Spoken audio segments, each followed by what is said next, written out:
One day, an ornery old woman was complaining to herself as usual. Her appearance made her seem older than her years. Her hair coarse, eyes dull, and skin greasy. Miss Ekantika was a loner and liked it that way. No one could so much as wish the woman a good day. Her response was always negative. If you say it is sunny, she would say, "I hate the sun." If you say, "How about that nice breeze?" she would respond, "Ya old fool, it's far too cold." There was absolutely no pleasing her. The kids in the community would steer clear of her. The baker and the postman were well aware of her wrath when things didn't go her way. Literally, the earth would shake.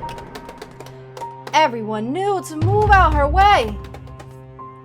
To make matters worse, kids would sing mean songs and make jokes about her raggedy old clothes and hair.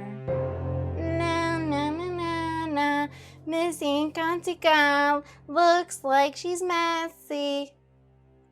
But one fearless and courageous little girl named Mina felt compassion for Miss Ekantika. While the other kids would poke fun, she would observe the woman. "I just know there's a sweet spot inside of her.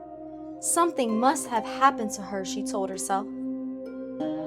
It was not difficult for Mina to follow her own path. She was an outcast herself, and happy to be it.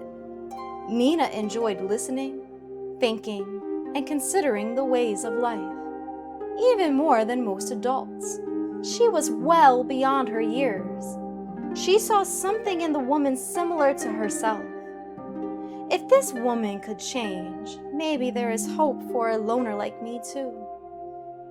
Will I be like her when I get old? If it can happen to her, it can happen to anybody. I must understand why Miss Ekantika is so mean so I can avoid becoming like her. I must seek counsel. There's a wise man named Rumi just up the road. I will seek guidance from him.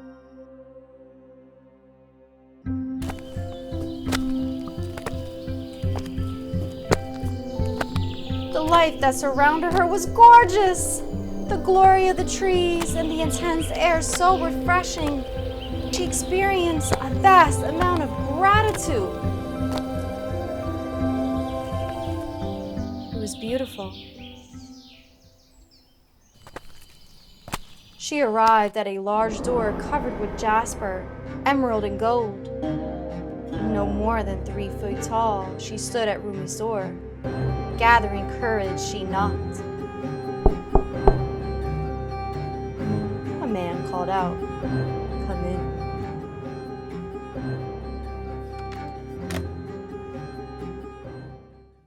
The man had on a headscarf.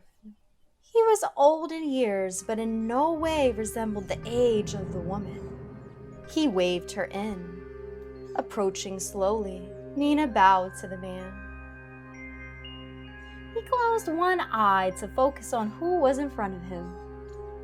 "She is much smaller than most of my guests, but all the well," he said to himself. Then, acknowledging the young girl, "What is it I can do for you?" Mina began to fidget with her hands. "I know I am a young girl, Sir Rumi, but there is an old woman, Miss Ekantika. I want her to change.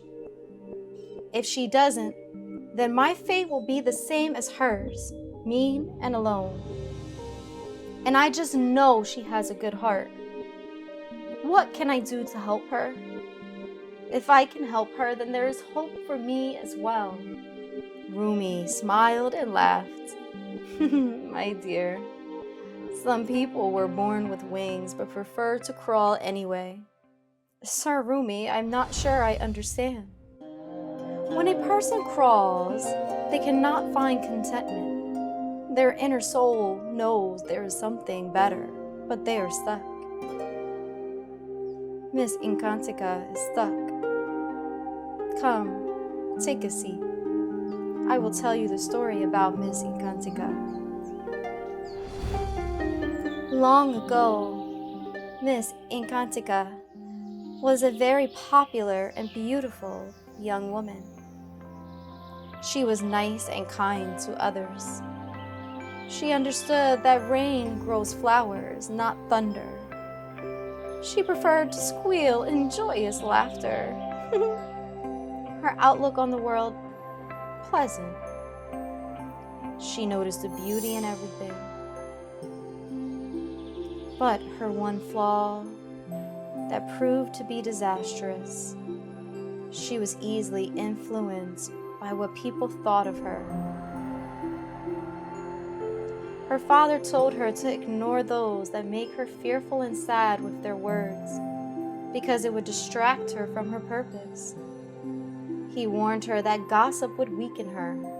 He did his very best to plant seeds of hope to fan her flames of passion. In return, she developed her sense of self. While he was alive, her father's mantra remained strong in her mind. Where you place your attention, the seed will grow. But one day, father passed away. Ekantika fought against her sadness and rage instead of accepting it. She didn't realize that everything you fight against weakens you. Then gossip over a small matter emerged. It consumed her attention like wildfire. Before long, her focus shifted to the gossip. Now, not only did the gossip bother her, but she began to worry about all matters in life. She worried so much that if it were a test, she would have passed with an A+. Worry became her mantra. Soon she became bitter, her youthful years now fading, consumed by negative energy. The bitterness became anger. Her anger grew. Her words, once of rain, now thunder and lightning. She became lonely.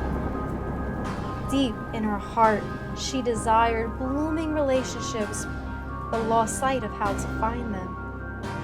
Her mind habitually focused watering seeds of pain rather than enlightenment or prayer. She was attracted to the pain of the womb. Though natural, the womb must be allowed to heal.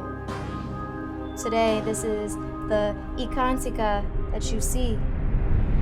Ekantika practiced the art of fighting against the things she had no power to change for years. She pushed people away when she needed their love. She let minor worries consume her thoughts as fire. Rumi looked at Mina. He saw his own reflection in her eyes. For Ekantika to heal, her heart must be reawakened. Her wound was not gossip, but her papa's death. All the habits she developed were after her papa died. It was too sad to face, so she practiced not facing her papa's death, which weakened her. Rumi replied, "The seeds were always there.